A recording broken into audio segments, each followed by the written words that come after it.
بسم اللہ الرحمن الرحیم وَلَوِ اخْتَلَفَا فِي الرَّدِّ حَلَفَ الْمُوَكِّلُ وَكِيلَ الْوَكِيلُ إِلَّا أَن تَكُونَ بِجُعْلٍ إِلَى آخِرِهِ.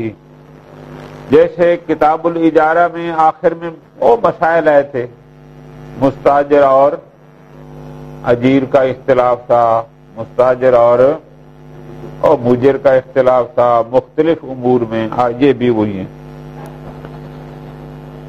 وکیل کہتا ہے میں نے آپ کی چیز آپ کے حوالے کر دی ہے، موکل کہتا ہے آپ نے میری چیز میرے حوالے نہیں کی.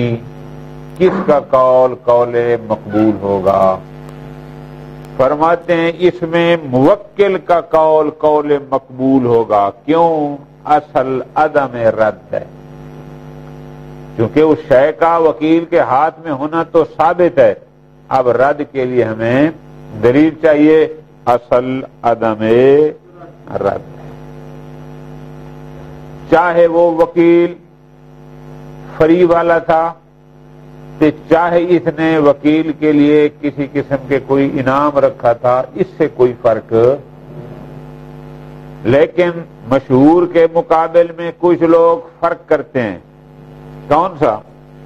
کہ اگر وہ وکیل تھا مفت والا فری والا، اس نے موکل سے کچھ لینا نہیں تھا، تو پھر رد میں اختلاف کی صورت میں وکیل کا قول مقبول ہوگا. کیوں؟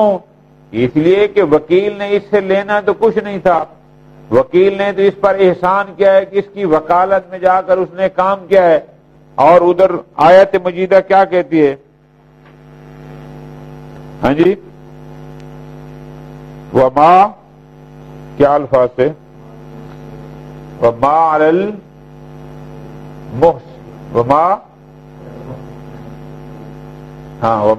المحسنین، جو احسان کرتا ہے کسی کو، اس پر کوئی سبیل، کوئی تسلط، کوئی حق اس پر. ہاں اگر وکیل ایسا تھا کہ اس وکیل کے لیے موکل نے کسی جعل کا، کسی نام کا، آپ میرے وکیل ہیں یہ کر دیں تو میں آپ کو اتنا انعام بھی دوں گا، پھر وہ کہتے ہیں کہ موکل کی بات ماننی چاہیے. کیوں؟ اس لیے کہ وکیل کی اپنی غرض تھی، اس نے اس سے کچھ لینا تھا، تو لہذا اس صورت میں جو ہے اس کا قول مقبول ہونا چاہیے. شہید ثانی اس کو رد فرماتے ہیں نہیں. بات کو سمجھو، انعام ہو تو چاہے نہ ہو، جو جس کا وکیل ہوتا ہے وہ اس کا محسن ہوتا ہے. ٹھیک ہے جی، ایک انعام ہو یا نہ ہو، وکیل امین بھی ہوتا ہے. ٹھیک، اب ہم ادھر بھی کہتے ہیں کہ امین ضامن نہیں ہوتا ہے، لیکن مطلق کی بات نہیں ہوتی. محض امانت اس کو عدم ضامن نہیں بناتی. بات ہے رد کی. رد میں اصل کیا ہے؟ کیوں؟ شے کا وکیل کے ہاتھ میں آنا تو ثابت ہے، وہ تو ہو گیا مسلمات میں سے. اب اگلی بات ہے رد ہوا یا نہیں ہوا، تو اس میں اصل عدم رد ہے. جب اصل عدم رد ہے تو اس میں جول ہو یا نہ ہو اس میں کوئی فرق نہیں پڑتا. لہذا یہ دلیلیں کمزور ہے. وَلَوِ اخْتَلَفَا فِي الرَّدِّ، اگر وکیل اور موکل کا چیز کے، مال کے واپس کرنے میں، رد میں اختلاف ہو. کیسے ہوگا؟ وکیل کہتا ہے کہ آپ کی چیز میں نے آپ کے حوالے کر دی ہے، موکل کہتا ہے کہ آپ نے میری چیز میرے حوالے نہیں کی. اب یہ اختلاف ہے. حلف الموکل.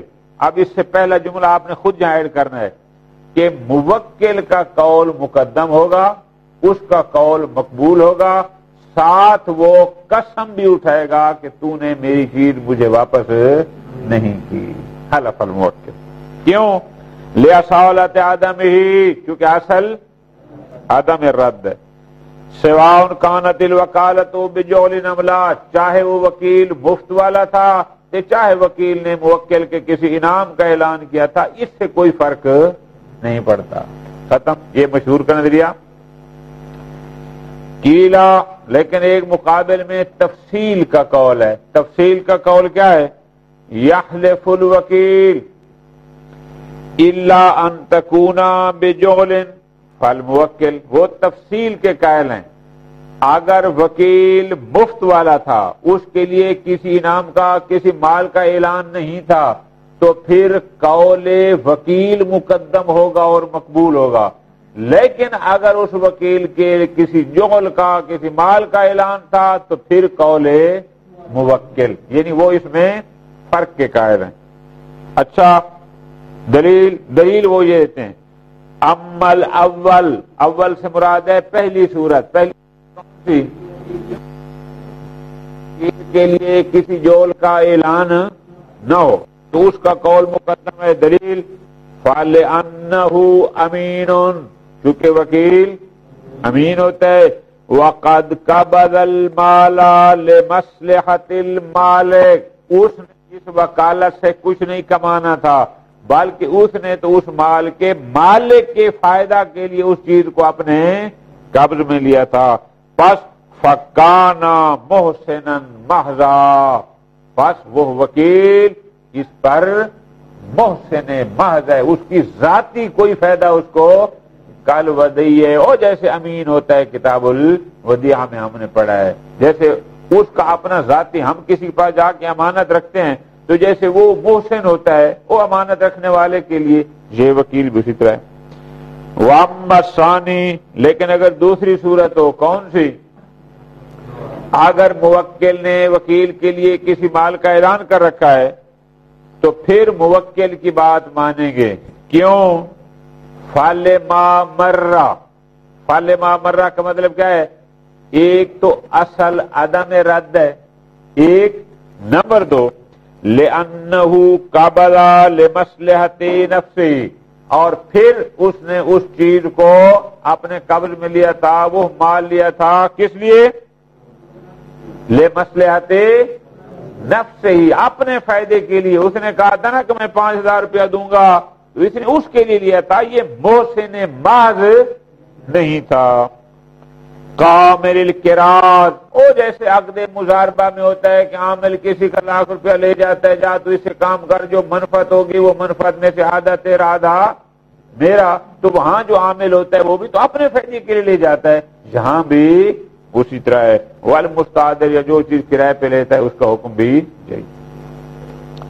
شہید ثانی فرماتے ہیں وَيُضَاعَفْ، یہ قیلہ والوں نے اپنے موقف تفصیل پر جو ادلہ دیے ہیں، ہمارے نزدیک یہ قول ضعیف ہے۔ کیوں؟ بِأَنَّ الْأَمَانَةَ لَا تَسْتَلْزِمُ الْقُبُولَ، صرف اس لیے کہ وہ امین ہے، صرف اس لیے اس کا قول قابل قبول، یہ مستلزم ہے، قبول ملازمت نہیں ہے۔ کما لا یستلزمہ فی الثانی، جیسا کہ دوسری صورت میں وہ اگر جعل ہوتا تو اس میں بھی یہی ہے، اس میں بھی تو یہی کہتے ہیں نا، حالانکہ امین تو وہ آگے آ رہا ہے، ما اشتراک ما فی الامانہ، چاہے اس کے لیے جعل کا اعلان ہو تو چاہے اس کے لیے جعل کا اعلان نہ ہو، امین ہونے میں تو دونوں صورتوں میں وہ ہے نا، پہلی صورت میں بھی امین ہے، دوسری میں امین ہے۔ وَكَذَلِكَ الْإِحْسَانُ، اسی طرح وہ جول کے ساتھ اس کا مال لے تو چاہے بغیر جول کے، محسن، دونوں صورتوں میں ہے، اشتراک ہے۔ وَالسَّبِيلُ الْمَنْفِي، وہ جو آیت مجیدہ ہے کون سی؟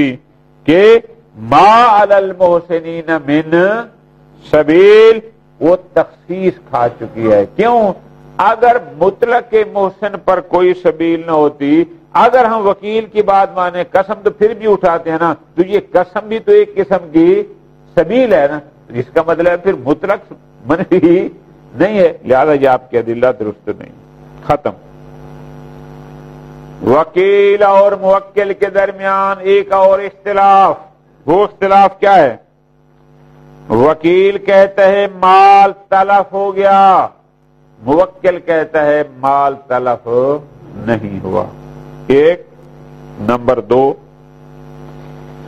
وکیل کہتا ہے میں نے مال تلف ہونے پر اتفاق ہے، لیکن وکیل کہتا ہے میں نے کوئی کوتاہی اس کی حفاظت میں نہیں کی، موکل کہتا ہے نہیں تو نے کوتاہی کی ہے۔ دو، ٹھیک ہے جی۔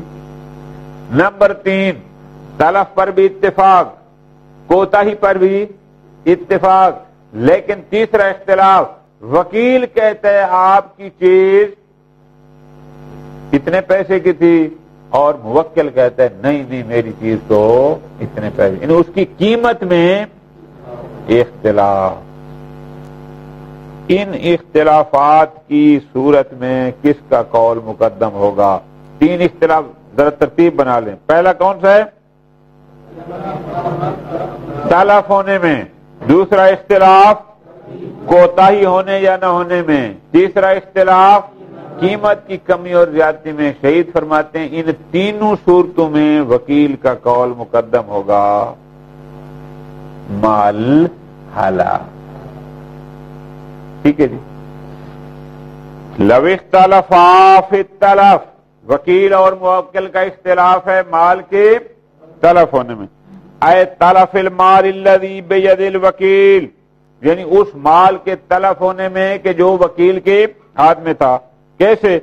کل عین الموکل فی بیعہا و شرائہا، مثلا اس نے کوئی عین دی تھی کہ اس کو جا کر بیچ دو، یا کوئی عین اس کے لیے خرید کر لا رہا تھا، یا اس نے سمن دی تھی کہ اس سے جا کر خرید لو اور خریدنے سے پہلے سمن تلف ہو گئی، یا کوئی چیز بیچنے گیا بیچنے کے بعد وہ سمن تلف ہو گئی۔ اب اختلاف ہے کہ وکیل کہتا ہے تلف ہو گئی ہے اور موکل کہتا ہے تلف۔ حالف الوکیل، وکیل کا قول مقبول ہوگا اور وہ قسم بھی ساتھ اٹھائے گا۔ کیوں؟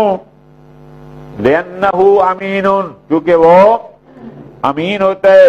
وقد یتعذر اقامت البینۃ علی الطرف، بسا اوقات مال کے تلف ہونے پر گواہ قائم کرنا ممکن ہی، یہ بیچارہ اکیلا آ رہا تھا، کسی نے درمیان میں لوٹ لیا، اب یہ گواہ کہاں سے قائم کرے کہ یہ دیکھو جی فلاں نے مجھے لوٹا ہے، یا کسی نے جیب کاٹ لی وہاں پر، تو اب یہ گواہ، بسا اوقات تلف پر گواہ قائم کرنا فوقتون آب قولہ، ہی کا مر جائے گا وکیل، لہذا وکیل کی بات پر ہی قناعت اور اکتفا کیا جائے گی۔ ٹھیک ہے۔ وَإِن كَانَ مُخَالِفًا لِلْأَصْلِ، اگرچہ اصل عدم تلف ہے، اگرچہ اس وکیل کا قول تلف والا مخالف اصل ہے، لیکن چونکہ اس پر بینہ بسا اوقات قائم کرنا متعذر ہوتا ہے الآخر۔ وَلَا فَرْقَ بَيْنَ دَعْوَاهُ، اب ہم نے کہا کہ اگر وکیل دعوی تلف کرتا ہے تو اس کا دعویٰ قابل قبول ہے۔ اب چاہے وہ دعوی تلف کرتا ہے بِأَمْرٍ ظَاهِرٍ أَوْ خَفِيٍّ، کسی ایسی چیز سے تلف کا دعویٰ کرتا ہے کہ جو ہر کسی کو نظر آنے والی ہو، امر ظاہری، ہم بس میں آ رہے تھے، بس میں ڈاکہ پڑا، لوٹ لیا، اب یہ ایسا امر ہے کہ ظاہر بس میں اکیلا تو نہیں تھا نا، اور بھی لوگ ہوں گے وہ بتا سکتے ہیں۔ او بخفین، یا کسی امر خفی کہ بازار میں میری کسی نے جیب کاٹ لیے، اب ظاہر اس کو دیکھنے والا کوئی نہیں ہوتا، اب اس سے کوئی فرق نہیں۔ بہرحال تلف میں اختلاف کی صورت میں وکیل کا قول مقدم۔ وقضا، اسی طرح وکیل کا قول مقدم ہوگا لیکن ساتھ قسم اٹھائے گا، کس میں؟ وقضا یحلف لو اختلفا فی التفریط، موکل کہتا ہے تو نے کوتاہی کی ہے، وکیل کہتا ہے میں نے تیرے مال کی حفاظت میں کوئی کوتاہی، یہاں بھی وکیل کا قول مقدم ہوگا، ساتھ قسم اٹھائے گا۔ والمراد به ما يشمل التعدی، تفرید سے مراد فقط کوتاہی نہیں ہے، یعنی تعدی کو بھی شامل ہے، تعدی اور تفرید دونوں صورتوں کو شامل ہے۔ کیوں؟ لأنه منکر، کیونکہ وکیل منکر ہے، اور جو منکر ہوتا ہے کتاب القضاء میں ہم نے پڑھا ہے مدعی پر بینہ ہوتے ہیں اور منکر پر قسم، لہذا یہ قسم اٹھائے گا۔ نمبر 3 وقضا یحلف، اسی طرح فرماتے ہیں اگر وکیل اور موکل کا اختلاف ہو جائے، کس میں؟ فعل، پہلی 2 باتوں میں اتفاق ہے، اس میں بھی اتفاق ہے کہ مال تلف ہو گیا، اس میں بھی اتفاق ہے کہ وکیل کی کوتاہی تھی نا، کوتاہی تھی، ان 2 باتوں پر اتفاق ہے۔ اختلاف ہو رہا ہے آگے، مثلا موکل کہتے ہیں میری چیز 100 روپے کی تھی، وہ کہتے ہیں میری چیز 80 روپے کی تھی مثلا، تو بھی وکیل کا قول مقبول ہوگا علی تقدیر ثبوت الزمان۔ کیوں؟ لِأَصَالَتِ کیونکہ 80 پر تو دونوں متفق ہیں نا، باقی وہ دعویٰ کرتے ہیں 100 کا 20 اضافہ ہے، اصل عدم زیادتی۔ ختم۔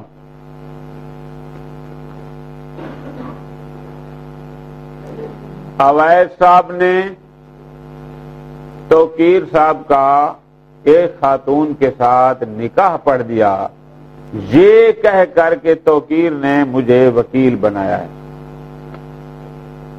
سمجھ آ رہی ہے بات کی؟ اویس صاحب نے کیا کہ ذرا مسئلے کو سمجھنا ہے، وکیل بنایا ہے کہ میں اس کا تیرے ساتھ نکاح کروں۔ نکاح ہو گیا، حق مہر 1000 طے ہو گیا۔ توقیر صاحب کو میسج کیا کیا فلاں جگہ پر آ جائیں، کیونکہ نکاح میں گواہ تو شرط نہیں ہوتے نا جی۔ توقیر صاحب جب پہنچے، انہوں نے بندہ دیکھا تو بندہ دیکھ کے کہتے ہیں جی میں نے تو ویسے تمہیں وکیل بنایا ہی نہیں تھا، اب کیا کریں؟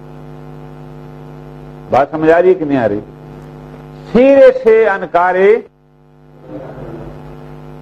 ہو سکتے، اس نے کہا جی کسی خاتون لڑکی اس نے کسی آنٹی سے پڑھ دیا ہو، ایسا بھی امکان ہوتا ہے۔ بہرحال ہوا کیا، اس نے انکار کر وکالت کا، میں نے تمہیں وکیل بنایا ہی نہیں تھا۔ اب وہ بیچاری خاتون پریشان ہے، یہ کہتے ہیں میں وکیل ہوں، ظاہراً بندہ شکل سے بڑے شریف آدمی، اب کیا کریں؟ الفاظ پہ غور میری جان، نکاح ثابت نہیں ہوگا، وہ جو مہر 5000 رکھا گیا تھا اس کا کیا کریں گے؟ وہ نہیں دینا، الفاظ والا مسئلہ ہے، ٹھیک ہے نا جی؟ یہ انکار وکالت کرتا ہے کہ میں نے اس کو وکیل بنایا ہی نہیں تھا۔ اچھا آگے پھر اس کی تفصیل ہے، وہ جو خاتون ہے آیا وہ اس وکیل کی وکالت کی تصدیق کر رہی ہے یا نہیں کر رہی؟ دونوں صورتوں میں حکم مختلف ہوگا۔ اب ہم جاتے ہیں پہلی صورت میں کہ یہ کہتا ہے میں نے تمہیں وکیل بنایا ہی نہیں تھا، موکل کا قول مقبول ہوگا، کیوں؟ اصل عدم وکالت ہے۔ اب کیا کریں؟ بات تو ختم ہو گئی، فرماتے ہیں نہیں، اویس صاحب اپنی جیب سے آدھا مہر اس خاتون کو دیں اور جس کے ساتھ 5000 طے کر کے نکاح پڑا تھا، کس کی جیب سے؟ علل وکیل۔ اچھا کیوں؟ ہمارے پاس ایک روایت موجود ہے عمر بن حنظلہ کی، وہ کہتی ہے کہ جناب اس کو اپنی جیب سے دینا پڑے گا، اور خاتون اس کو طلاق کی ضرورت نہیں ہے، وہ چاہے تو بے شک کسی اور سے جا کر نکاح کیوں کر سکتی ہے۔ ختم۔ اب اگلی بات جملہ وہ یہ ہے بینہ و بین اللہ، توقیر صاحب اب اللہ کو تو سب پتہ ہے نا، بینہ و بین اللہ فیصلہ کریں کہ انہوں نے واقعی وکیل بنایا تھا۔ یہ ہو سکتا ہے نا کہ انہوں نے پہلے جذبات میرا نکاح، اس نے خاتون سے اگر بین ہوا بین اللہ اس نے وکیل بنایا تھا تو اس پر واجب ہے کہ صیغہ طلاق جاری کر دے تاکہ وہ آگے حرام میں مبتلا، اس کے لیے مسئلہ نہیں، اس کے لیے مسئلہ ہے نا۔ ہاں اگر واقع میں بھی نہیں بنایا، بعض کہتے ہیں نہیں جناب، جب یہ شخص موکل وقت کا انکار کر رہا ہے تو اس نے وکالتاً عنہ نکاح پڑا تھا نا، جب اس نے وکیل بنایا ہی نہیں ہے تو وکالت باطل، جب وکالت باطل تو پھر سے عقد ہی باطل، جب عقد ہی نہیں ہوا تو وکیل اپنی جیب سے آدھے پیسے کس بات کے دے؟ آدھا مہر کیوں دے؟ کیوں؟ فقہ یہ کہتی ہے، انشاءاللہ آگے ہم پڑھیں کتاب و نکاح میں، فقہ یہ کہتی ہے اگر قبل الدخول طلاق ہو جائے تو آدھا مہر زوج کو دے، ٹھیک جناب، آدھا جب تزویج ثابت ہو اور قبل الدخول طلاق ہے، یہاں سرے سے تزویج ثابت ہی نہیں ہے تو آدھا مہر وکیل کس بات پر دے؟ آدھا مہر بنتا ہی کیوں؟ نکاح ثابت ہوتا تو آدھا مہر ہوتا نا کہ یہ طلاق قبل الدخول ہے. ایک نمبر دو، وہ آدھا حق مہر بھی زوج نے دینا ہوتا ہے. زوج تو یہ تھا، کیا نام ہے، توقیر تھا. اب نا وہ تو مولوی تھا، اس نے کہا جو نکاح پڑھو تو مل جائے گا. اس پر کس بات کا جرمانہ ہے کہ 2,000 وہ اپنی جیب سے دے؟ زوج نے دینا ہوتا ہے، وکیل نے. ورنہ جتنے مولوی پڑھتے ہیں کہ سارے اپنی جیب سے ہی اس کا مہر دیتے پھرے. تو شہید ثانی کا نظریہ بھی بھتلان والا ہے. وہ کہتے ہیں نہ، اگر انکار وکالت کر گیا تو سرے سے عقد ہی باطل ہے، اور کسی قسم کا کوئی وہ جو آدھے مار والی بات ہے وہ کسی وکیل پر ہے، نہ ہوئی موقع. وَلَوْ زَوَّجَهُ امْرَأَةً، اگر کوئی وکیل کسی خاتون کا عقد کر دیتا ہے بِدَعْوَى الْوَكَالَةِ مِنْهُ، موکل کی طرف سے وکالت کا کہ فلاں نے مجھے وکیل بنایا ہے کہ میں تیرا عقد اس کے ساتھ کر دوں. فَأَنْكَرَ الزَّوْجُ، جس کے ساتھ نکاح کیا تھا وہ کر دیتا ہے انکار. انکار کس کا؟ الوکالۃ، الفاظ کی غور کرنے کا کہ میں نے تمہیں سرے سے وکیل. دو باتیں ہوتے ہیں، اس لیے میں کہتا ہوں ذرا توجہ رکھی کرو. ایک ہوتا ہے وہ انکار کرتا ہے کہ میں اس کو قبول نہیں کرتا، یہ اور بات ہے. اصل وکالت کو قبول کرتا ہے، لیکن ہمارا محل بحث وہ نہیں. ہمارا محل یہ ہے کہ وہ سرے سے وکالت کا انکار کرتے ہیں. میں نے تمہیں وکیل بنایا ہی، شاباش. پھر حالف، موکل کا قول مقدم ہوگا. کیوں؟ لِأَصَالَةِ عَدَمِهَا، کیونکہ اصل عدم وکالت ہے. پھر وَعَلَى الْوَكِيلِ نِصْفُ الْمَهْرِ، وکیل صاحب اپنی جیب سے اس خاتون کو آدھا مہر دیں. کیوں؟ کیونکہ ایک روایت ہے عمر کی امام صادق علیہ السلام سے. ایک تو روایت کی بنیاد پر، نمبر دو لِأَنَّهُ فَسْخٌ قبل الدخول، کیونکہ یہ فسخ عقد ہے قبل الدخول. انشاءاللہ آگے ہم کتاب النکاح میں پڑھیں گے جہاں طلاق قبل الدخول ہو وہاں نصف المہر زوج پر واجب ہوتا ہے. لہذا چونکہ یہ فسخ قبل دخول ہے لہذا نصف مہر واجب ہے. کا طلاق جیسا کہ قبل تو وہاں پر نصف مہر واجب ہوتا ہے، یہاں پر بھی واجب ہے. آگے وَلَهَا التَّزْوِيجُ بِغَيْرِهَا، خاتون کو اختیار ہے کہ وہ کسی اور کے ساتھ نکاح کر لے. کیوں؟ لِبُطْلَانِ نِکَاحِهِ،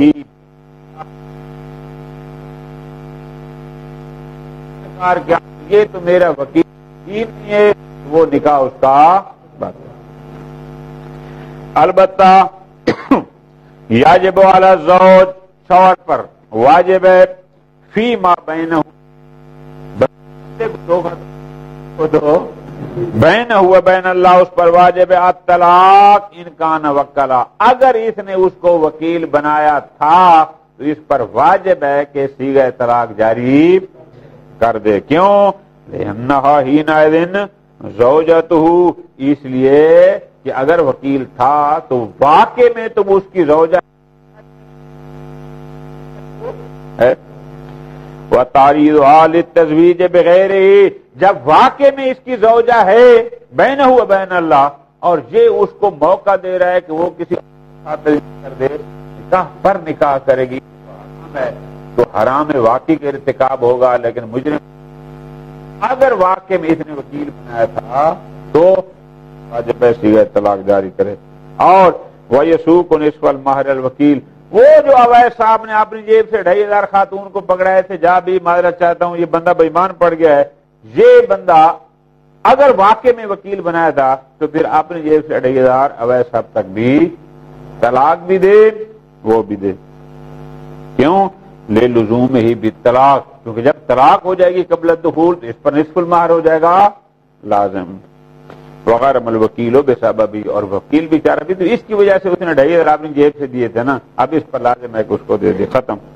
ایک نظریہ قیل یبطل العقد ظاہرا، بعض کہتے ہیں کہ نہیں جناب، جو ہی یہ انکار وکالت کا بس عقد باطل، لا حرم علی الوکیل، پر کسی قسم کا کوئی نصف مہر بھی نہیں ہے.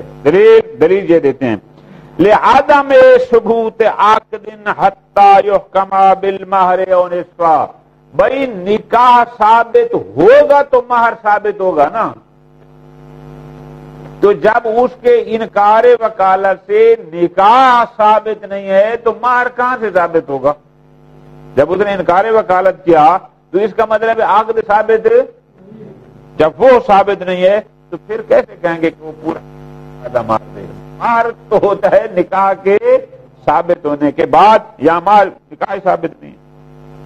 ایک نمبر 2 وَلِأَنَّهُ وَلَا تَقْدِيرِ ثُبُوتِ بالفرض جہاں نکاح ثابت ہو بھی جائے تو انما یلزم علی الزوج، مہر زوج پر ہوتا ہے کہ زوج زوجہ کو مہر دے. کیوں؟ لِأَنَّهُ عِوَضُ الْبُضْعِ وَالْوَكِيلُ لَيْسَ بِزَوْج. وکیل تو بیچارہ زوج نہیں ہوتا کہ وہ اپنی بات سے دے. کہیں گے جناب حدیث موجود ہے، کون سی؟ عمر بن حنظلہ والی. فرماتے ہیں حدیث ضعیف السند ہے. کیوں؟ عمر بن حنظلہ واقفی المذہب تھا، لہذا اس کی روایت ہم قبول ہی نہیں کرتے. وَإِلَّا کیوں؟ اگر روایت کی سند ضعیف نہ ہوتی لما کان عنہ عدول، پھر اس روایت سے اعراض کرنے کا ہمارے پاس کوئی راستہ کیا؟ یہ تمہارا امر الاکثر بھی مضمون ہے، بہت سارے علماء نے اس پر عمل بھی کیا تھا، پھر ہم بھی انہی کے ساتھ شامل جاتے ہیں. لیکن چونکہ ضعیف السند ہے لہذا ہم اس روایت قابل عمل. باقی اگلی بات جو دوسری کی تھی کون سی؟ دوسری کون سی بات کی تھی؟ لأنه فسخ قبل الدخول. فرماتے ہیں التعلیل بالفسخ فاسد، یہ دلیل بھی آپ کی فضول ہے، ضائع. بھائی فسخ ہوتا ہے تو فسخ ہوتا ہے، تو جب سرے سے عقد نہیں ہے تو فسخ کس بات کا؟